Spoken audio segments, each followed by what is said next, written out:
ನಾನು ಒಂದು ನಗರಸಭೆ ಮಾಡಿಕೊಂಡೆ. ಸ್ಟಾರ್ಟಿಂಗಲ್ಲಿ ನಗರೋತ್ಥಾನದಲ್ಲಿ ಬಿಟ್ಟರೆ ಇವತ್ತುವರೆಗೂ 2 ವರ್ಷ ಮಂತ್ರಿಗಳಿಲ್ಲೇ ಅವರೇ, ಒಂದು ನಯಾ ಪೈಸಾ ಬರಲಿಲ್ಲ. ನಮ್ಗೆ ವಾಪಸ್ ಗ್ರಾಮ ಪಂಚಾಯತಿ ಮಾಡ್ಬಿಟ್ರೆ ಒಳ್ಳೇದು. ಅದರಲ್ಲಿ ಏನಾದರೂ ಒಂದು ಸ್ವಲ್ಪ ನಾವು ಮಾಡ್ಕೊಂತೀವಿ. ಪಾಪ ಸಚಿವರು ನಾವು ನಿಂತ್ಕೊಂಡು ಏನು ಮಾಡೋದು, ಸಹಾಯಕರಾಗಿದ್ದಾರೆ. ಅದರದ್ದು ಅಪ್ಗ್ರೇಡೇಷನ್ ಮಾಡೋದು ಇಂಪಾರ್ಟೆಂಟ್ ಅಲ್ಲ. ಅದಕ್ಕೆ ಬೇಕಾಗಿರ್ತಕ್ಕಂಥ ಸಿಬ್ಬಂದಿ, ಮೂಲಭೂತ ಸೌಕರ್ಯ ಎಲ್ಲ ಕೊಡಂಗಿದ್ರೆ, ಸಾಮರ್ಥ್ಯ ಇದ್ರೆ ಅದನ್ನ ಅಪ್ಗ್ರೇಡೇಷನ್ ಮಾಡಲಿ. ಇಲ್ಲಾಂದ್ರೆ ದಯವಿಟ್ಟು ಮಾಡಕ್ ಹೋಗಿ ಪರಿಸ್ಥಿತಿ ಎಲ್ಲ ಹಂಗೆ. ನಗರಸಭೆಗಳು, ಪುರಸಭೆಗಳು ಎಲ್ಲ ಅವ್ರು ಬರುವಂತ ದುಡ್ಡಲ್ಲಿ ಖರ್ಚು ಮಾಡ್ಬೇಕು ಸಭಾಧ್ಯಕ್ಷ. ಎಲ್ಲಾನು ಸರ್ಕಾರದಿಂದ ಫಂಡ್ ಕೇಳ್ಬಿಟ್ರೆ ನಗರಸಭೆ, ಪುರಸಭೆಗಳು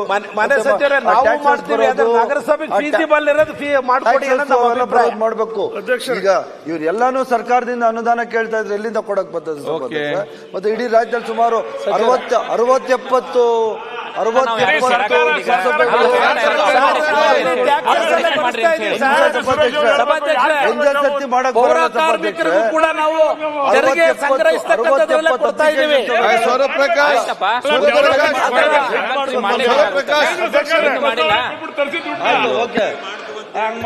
ಸ್ವಪ್ರಕಾಶ್ ಉತ್ತಾಗ ಕೂತ್ಕೊಳ್ಳಿ ಫಸ್ಟ್ಗೆ. ಅಧ್ಯಕ್ಷರೇ ದದಲ್ ಕೂತ್ಕೊಳ್ಳಿ, ದದಲ್ ಮುಂದೆ ಕೂತ್ಕೊಳ್ಳಿ.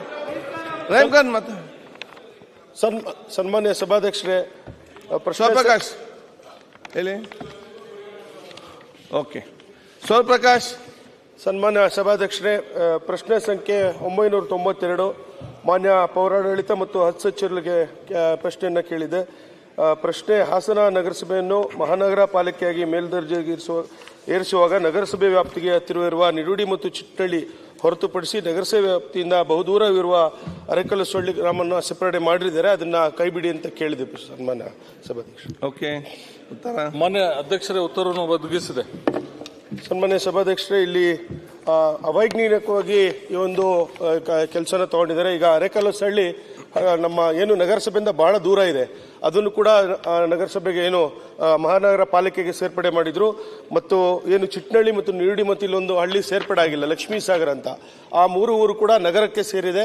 ಆ 3 ಊರು ನಮ್ಮ ಪಂಚಾಯಿತಿ ಬರೀ ಅದು 3 ಊರು ಮಾತ್ರ ಉಳಿದಿದೆ. ಅದು 3 ಊರನ್ನ ಹೊಳೆನರಸೀಪುರ ಒಂದು ಗ್ರಾಮ ಪಂಚಾಯತ್, ಕಬ್ಳಿ ಗ್ರಾಮ ಪಂಚಾಯತ್ ಸೇರ್ಪಡೆ ಮಾಡಬೇಕಾಗುತ್ತೆ.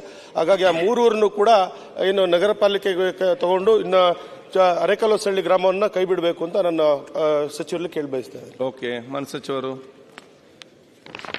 ಅಧ್ಯಕ್ಷರೇ, ಸ್ವರೂಪ್ ಅವರು ಲಾಸ್ಟ್ ಟೈಮ್ ಹಾಸನ್ಗೆ ಕಾರ್ಪೊರೇಷನ್ ಕ್ಯಾಬಿನೆಟ್ನಲ್ಲಿ ಆಗಿ ತೀರ್ಮಾನ ಆಗಿ ಕಾರ್ಪೊರೇಷನ್ ಅಂತ ಡಿಕ್ಲೇರ್ ಆಗಿದೆ. ಆದರೂ 2-3 ವಿಲೇಜಸ್ ಬಿಟ್ಟು ಹೋಗಿದೆ ಅಂತ ಪ್ರಶ್ನೆ ಕೇಳಿದ್ದಾರೆ. ಡಿಸಿಲಿಂದ ಏನು ರಿಪೋರ್ಟ್ ಬಂದಿದೆ ಅದು ಎಲ್ಲ ವಿಲೇಜಸ್ ಸೇರಿಸಿದ್ದಾರೆ. ಇನ್ನೂ 1-2 ವಿಲೇಜಸ್ ನಿಯರೆಸ್ಟ್ ಇದೆ, ಅದು ಇನ್ಕ್ಲೂಡ್ ಮಾಡಬೇಕಂತ ಕೇಳಿದ್ದಾರೆ. ನಾನು ಡಿಸಿಲಿಂದ ರಿಪೋರ್ಟ್ ತರಿಸಿ ಅದು ಇನ್ಕ್ಲೂಡ್ ಮಾಡಿಸ್ತೀನಿ. ಸನ್ಮಾನ್ಯ ಸಭಾಧ್ಯಕ್ಷ, ಇಲ್ಲಿ ಸರ್ 8 ಕಿಲೋಮೀಟರ್ ಸೇರಿಸವ್ರೆ, 1.5 ಕಿಲೋಮೀಟರ್ ಬಿಟ್ಟವ್ರೆ ಅಂತ ಅವ್ರು ಹೇಳ್ತಾ ಇರೋದು. ಡಿಸಿಲಿಂದ ಏನು ರಿಪೋರ್ಟ್ 1.5 ಕಿಲೋಮೀಟರ್ ಐತೆ ಅಲ್ಲಿ, 8 ಕಿಲೋಮೀಟರ್ ಕರೆಕ್ಟ್ ಇದೆ. ಸನ್ಮಾನ್ಯ ಸಭಾಧ್ಯಕ್ಷ, ಡಿಸಿಲಿಂದ ಏನು ರಿಪೋರ್ಟ್ ಈಗ ನೆಕ್ಸ್ಟ್ ತಾವು ಏನು ಹೇಳತ್ತೀರಿ ಅದು ನಿಯರೆಸ್ಟ್. ಮಹಾನಗರ ಪಾಲಿಕೆಯಾಗಿ 3 ವರ್ಷ ಐತೆ. ಕೆಲವು ಭೂಮಾಫಿಯಾದರು ಸೇರಿ ಇವತ್ತು ಇನ್ನೂ ಹ್ಯಾಂಡ್ ಓವರ್ ಮಾಡೋಕ್ಕೆ ಜಿಲ್ಲಾ ಪಂಚಾಯತಿಯಿಂದ ಕೆಲವು ಪಂಚಾಯತಿಗಳು ಹ್ಯಾಂಡ್ ಓವರ್ ಮಾಡೋಕ್ಕಾಗ್ತಾ ಇಲ್ಲ. ಅದನ್ನು ದಯಮಾಡಿ 18 ಜನ ಅಧಿಕಾರಿಗಳ ಮೇಲೆ ಈಗಾಗಲೇ ಕ್ರಮ ತಗಬೇಕು ಅಂತ ಹೇಳಿ DPR ಕಳಿಸಿದಿರಿ. ಒಂದು ಮೀಟಿಂಗ್ ಫೈನಲ್ ಮಾಡಿ. ಸಭಾಧ್ಯಕ್ಷ, ಪ್ರಶ್ನೆಯನ್ನು ನಿಮ್ಮ ಸಭಾಧ್ಯಕ್ಷ ಕೇಳಿದ್ರೆ ಇಲ್ಲ ಸಭಾಧ್ಯಕ್ಷ, ನಮಗೊಂದು ಮಾತಾಡೋಕೆ ಅವಕಾಶ ಕೊಡಬೇಕು ತಾವು. ಈಗ ಏನು 37 ಹಳ್ಳಿ ಸೇರ್ಪಡೆ ಆಗಿದೆ ಮಹಾನಗರ ಪಾಲಿಕೆಗೆ, ಅದು ಪಂಚಾಯತಿಯಲ್ಲೂ ಕೂಡ ಇಲ್ಲ, ಅಲ್ಲಿ ನಗರಸಭೆ ಮಹಾನಗರ ಪಾಲಿಕೆಗೂ ಕೂಡ ಸೇರಿಲ್ಲ. ಈಗ ಅಭಿವೃದ್ಧಿಯಲ್ಲಿ ಬಹಳ ಕುಂಠಿತವಾಗಿದೆ ಸಭಾಧ್ಯಕ್ಷರೇ. ಅಲ್ಲಿ ಏನು 37 ಹಳ್ಳಿಗಳಿಗೆ ಯಾವುದು ರಸ್ತೆ ಚರಂಡಿ ಇರ್ಬೋದು, UGD ಸಮಸ್ಯೆ ಬಹಳಷ್ಟು ಇದೆ. ಹಾಗಾಗಿ ಏನು ಈಗೆಲ್ಲ ಪುರಸಭೆಯಿಂದ ನಗರಸಭೆಗೆ ಮೇಲ್ದರ್ಜೆಗೆ ಕೇಳ್ತಾ ಇದ್ರು. ಈಗ ನಾವು ನಮ್ಮ ನಗರಸಭೆಯಲ್ಲಿ ಇದ್ರೆ ಒಳ್ಳೇದಾಗ್ತದೆ. ಮಾತಾಡ್ಲಿಕ್ಕೆ ಬಿಳಿ ರೇವಣ್ಣ ಅವರೇ, ಪಂಚಾಯತಿಗೂ ಕಡೆ ಇಲ್ಲ, 2 ಹಳ್ಳಿ ಅಲ್ಲ ಮಾತಾಡ್ಲಿಕ್ಕೆ ಬಿಡಿ, ಮತ್ತೆ ನೀವು ಮಾತಾಡಿ. ನಗರಸಭೆಗೂ ಇಲ್ಲ, ಪಂಚಾಯತಿಗೂ ಇಲ್ಲ, 2 ಹಳ್ಳಿ ಹಂಗೆ ದಿಕ್ಕಾಪಾಲ ಆಯ್ತು. ಅವ್ರನ್ನ ನೋಡಿ. ನೀವು ಅವ್ರಿಗೆ ಮಾತಾಡ್ಲಿಕ್ಕೆ ಕೊಡದೆ ನನ್ನ ಏನ್ ಮಾಡೋದು? ಕಾನ್ಸ್ಟಿಟ್ಯೂನ್ಸಿ ಪಕ್ಕದಲ್ಲೇ ಬರುತ್ತೆ ಸರ್. ನಾವು ಕರೆಕ್ಟ್ ಪಕ್ಕದಲ್ಲಿ ಎಂತ ಮಾಡಿ ಇಲ್ಲಿ ಉತ್ತರ ಒಬ್ಬನೇ ಕೊಡ್ಬೇಕಲ್ಲ. ಹಾಗಾಗಿ ನಮಗೆ ಅಭಿವೃದ್ಧಿ ಬಹಳಷ್ಟು ಕುಂಠಿತ ಇದೆ ಸಭಾಧ್ಯಕ್ಷರೇ. Okay. ಏನ್ 37 ಹಳ್ಳಿ ಸೇರ್ಪಡೆ ಆಗಿದೆ, ಅಲ್ಲಿ ನಾವು ಹಳ್ಳಿಗಳಿಗೆ ಹೋಗಕ್ಕಾಗ್ತಾ ಇಲ್ಲ. ಅಲ್ಲಿ ಕೌನ್ಸಿಲರ್ಗಳು ಕಾರ್ಪೊರೇಟರ್ ಕೂಡ ಇಲ್ಲ, ಇಲ್ಲಿ ಪಂಚಾಯತಿ ಕೂಡ ಸೇರಿಲ್ಲ. ನಾವು ಪಂಚಾಯತಿ ಗ್ರಾಂಟ್ ಹಾಕಕ್ಕೂ ಆಗ್ತಾ ಇಲ್ಲ, ನಗರಸಭೆ ಪಾಲಿಕೆಯಿಂದನೂ ಕೂಡ ನಮಗೆ ಗ್ರಾಂಟ್ಗಳು ಬರ್ತಾ ಇಲ್ಲ. ಹಾಗೆ ಹೆಚ್ಚುವರಿಯಾಗಿ ನಮಗೆ ಅನುದಾನವನ್ನ ನಮ್ಮ ಪೌರಾಡಳಿತ ಸಚಿವರು ಕೊಡಬೇಕು. ಏನ್ 3 ಹಳ್ಳಿ ಸೇರ್ಪಡೆಯನ್ನ ನಾನು ಹೇಳ್ತೇನೆ ಮಹಾನಗರ ಪಾಲಿಕೆಗೆ ತಗೊಳ್ಳಿ ಅಂತ, ಅದು ಹೊಳೆನರಸೀಪುರ ಇದು ಪಂಚಾಯತಿಗೆ ಹೋಗ್ತದೆ. ಹಾಗೆ ಈ ಸಚಿವರನ್ನ ಕೇಳಕ್ ಬಯಸ್ತೇನೆ, ಮನವಿನೂ ಕೂಡ ಮಾಡ್ತೇನೆ. 3 ಹಳ್ಳಿನ ಮಹಾನಗರ ಪಾಲಿಕೆಗೆ ಸೇರಿಸಬೇಕು. ಆಯ್ತು, ಒಂದ್ ಸೆಕೆಂಡ್. ಮಂತ್ರಿ ಅವರೇ, ರಾಹಿಂ ಅವರು ಡಿಸ್ಟ್ರಿಕ್ಟ್ ಮಿನಿಸ್ಟರ್ ಮಾತಾಡ್ತಾರಂತೆ ಸರ್. ಇದರಲ್ಲಿ ಏನು ಪ್ರಕಾಶ್ ಸ್ವರೂಪ್ ಅವ್ರಿಗೂ ಹೇಳಿದ್ದಾರೆ, ಅದು ಸತ್ಯ ಇದೆ. ರೇವಣ್ಣವರು ಕೂಡ ಅದು ಹೇಳಿದ್ದಾರೆ. ಯಾವುದು ನಮ್ಮ ಅರೇಕಲ್ಲಹಳ್ಳಿ ಇದು ಸೇರ್ಪಡೆ ಮಾಡಿಸ್ಬೋದು, ದೂರನೂ ಇದೆ. ಅದನ್ನ ಜಿಲ್ಲಾಧಿಕಾರಿಗಳಿಂದ ವರದಿಯನ್ನು ತರಿಸ್ಕೊಂಡು ನಾವು ಪ್ರಸ್ತಾವನೆ ಬಂದಲ್ಲಿ ನಾವು ಸರಿಪಡಿಸ್ತೀವಿ ಅಂತ ಹೇಳಿದ್ದಾರೆ ಉತ್ತರದಲ್ಲಿ. ನಾನು ಅರೇಕಲ್ಲು ಹೊಸಳ್ಳಿಯನ್ನ ಬಿಟ್ಟು ನಿಡೂಡಿ ಮತ್ತು ಚಿಕ್ಕನಹಳ್ಳಿನ ಸೇರಿಸ್ತಕ್ಕಂಥದ್ದಕ್ಕೆ ಜಿಲ್ಲಾಧಿಕಾರಿಗಳಲ್ಲಿ ನಾನು ಅವರ ಹತ್ರ ಚರ್ಚೆ ಮಾಡಿ ಇನ್ನೊಂದು ಹಳ್ಳಿ ಇದೆ ಕಳಿಸ್ಕೊಡ್ತೇವೆ. ಅದ್ರಲ್ಲಿ ಇನ್ನೊಂದು ಹಳ್ಳಿ ಇದೆ, ಅದರಲ್ಲಿ ಲಕ್ಷ್ಮೀ ಸಾಗರ ಅಂತ ಚಿಕ್ಕೂರು, ನಿಡೂಡಿ ಮತ್ತು ಲಕ್ಷ್ಮೀ ಸಾಗರ ಅಂತ ಇನ್ನೊಂದಿದೆ, ಲಕ್ಷ್ಮೀ ಸಾಗರ ಅಂತ. Thank you. ಮಾನ್ಯ ಸಭಾಧ್ಯಕ್ಷರೇ, ಈ ನಗರ ಈಗ ಈ ಗ್ರಾಮ ಪಂಚಾಯತಿಗಳನ್ನ ನಾನೊಂದು ಸಜೆಷನ್ ಸರ್ಕಾರಕ್ಕೆ, ಈಗ ನನ್ನ ಕ್ಷೇತ್ರದಲ್ಲಿ 15 ಗ್ರಾಮ ಪಂಚಾಯತಿಗಳನ್ನ ಕಾರ್ಪೊರೇಷನ್ ಸೇರಿಸಬೇಕು ಅಂತ ಹೊರಟಿದ್ದಾರೆ. ನಾನು ವಿನಂತಿ ಮಾಡ್ತಿದ್ದೇನೆ ಸರ್ಕಾರಕ್ಕೆ, ನಮ್ಮ ಗ್ರಾಮ ಪಂಚಾಯತಿಗಳನ್ನ ಯಾವುದೂ ಸೇರಿಸಬಾರ್ದು. ಯಾಕೆಂದ್ರೆ ಈಗ ಮೂಲಭೂತ ಸೌಕರ್ಯಕ್ಕೆ ₹1 ಹಣನು ರೈಟಿಂಗ್ ಕೊಟ್ಟಿದ್ದೀರಾ? ಇಲ್ಲ, ರೈಟಿಂಗ್ ಅಲ್ಲಿ ಕೊಡಿ ಫಸ್ಟ್, ಮತ್ತೆ ಮಾತಾಡಿ. ಕೊಟ್ಟಿದ್ದೇವೆ. ಉತ್ತರ ಬರ್ತದೆ, ಡೋಂಟ್ ವರಿ. ಪಾಟೀಲ್ ಜೆಟಿ ಪಾಟೀಲ್, ಏನ್ ಮಾಡೋದು? ಜಗದೀಶ್ ಶಿವಯ್ಯ ಗುಡಗಂಟಿ, ಇದು ಅಸೆಂಬ್ಲಿ ತರನೇ ಇಲ್ಲ. ಮಾನ್ಯ ಸಭಾಧ್ಯಕ್ಷರೇ, ನನ್ನ ಪ್ರಶ್ನೆ 1371 ಮಾನ್ಯ ಪೌರಾಡಳಿತ ಮತ್ತು ಹಜ್ ಸಚಿವರು ಕೇಳಲು ಬಯಸುತ್ತಿದ್ದನು.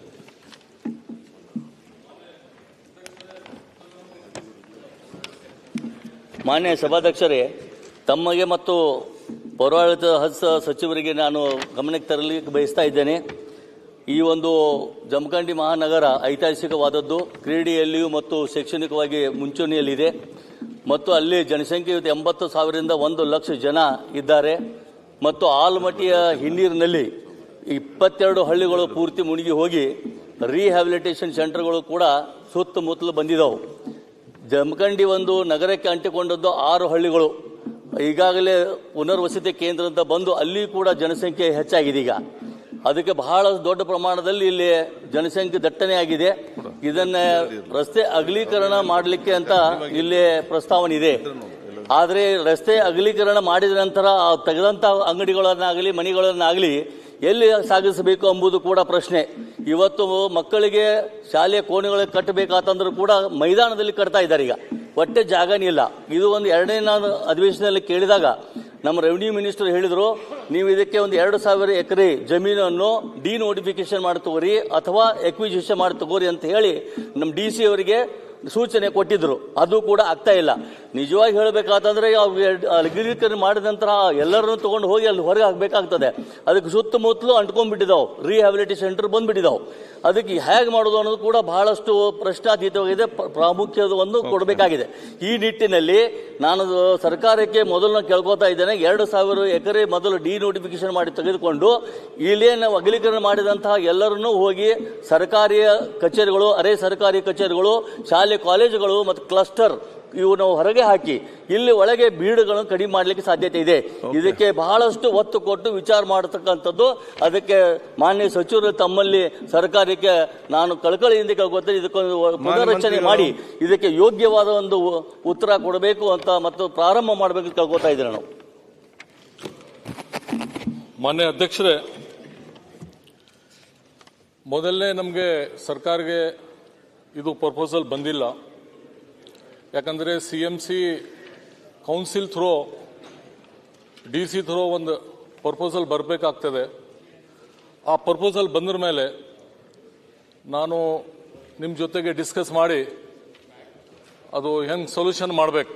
ಯಾಕಂದರೆ ಆ ರೋಡು ಫುಲ್ ಡಿಮಾಲಿಷ್ ಮಾಡಿ ಹೊಸ ಮಾಡಬೇಕಂದ್ರೂ ಫಸ್ಟ್ ಅಲ್ಲಿ ಯಾರ್ಯಾರು ಇದ್ದಾರೆ ಡಿಮಾಲಿಷನ್ ಬೇಕಾಗಿಲ್ರಿ. ಆಯ್ತು. ಅಂಗಡಿಗಳನ್ನು ಅದೇ ಅಂಗಡಿ ಜನಸಂಖ್ಯೆ ಎತ್ತಲಿಕ್ಕೆ ಸಾಧ್ಯ ಇಲ್ಲ. ಉತ್ತರ ಬರಲಿ. ಇಲ್ಲಿಗೆ ಸಡನ್ ರೋಡ್ ನಿರ್ಮಾಣ ಆಗುದಿಲ್ಲ. ಅಂಗಡಿಗಳನ್ನು ಆಯ್ತು, ಉತ್ತರ ರೋಡ್ ವೈಡ್ ಮಾಡ್ಬೇಕಂದ್ರೂ ಸ್ವಲ್ಪ ಅಂಗಡಿ ಅದು ಎಲ್ಲ ಮಾಹಿತಿ ಬರ್ಬೇಕು. ನಮ್ಗೆ ಪ್ರಪೋಸಲ್ ಬಂದಿಲ್ಲ. ನಿಮ್ ಜೊತೆಗೆ ಚರ್ಚೆ ಮಾಡಿ ಆ ಪ್ರಪೋಸಲ್ ಏನ್ ಬಂದ್ರ ಮೇಲೆ then I verify and take decision. ಬೇಗ ಮಾಡಿ ಅದನ್ನು. ಸರ್ಕಾರದವರು DC ಅವರಿಗೆ ಸ್ವಲ್ಪ ತಿಳಿಸ್ಬೇಕಂತ ಅವ್ರೇನಂತಾರೆ, ಸರ್ಕಾರದಿಂದ ನ್ಯಾಯದಿಂದ ಬರಲಿ ಮಾಡ್ತೀವಿ ಅಂತಾರ. ಅದು ಅವ್ರು ಹಾಗೆ ಹೇಳ್ತಾರೆ. ಇಲ್ಲಿ ಬಂದು ಕೇಳಿದ್ರೆ ಇದನ್ನ ಉತ್ತರ ಸರಿಯಾಗಿ ಸಿಗ್ತಾ ಇಲ್ಲ.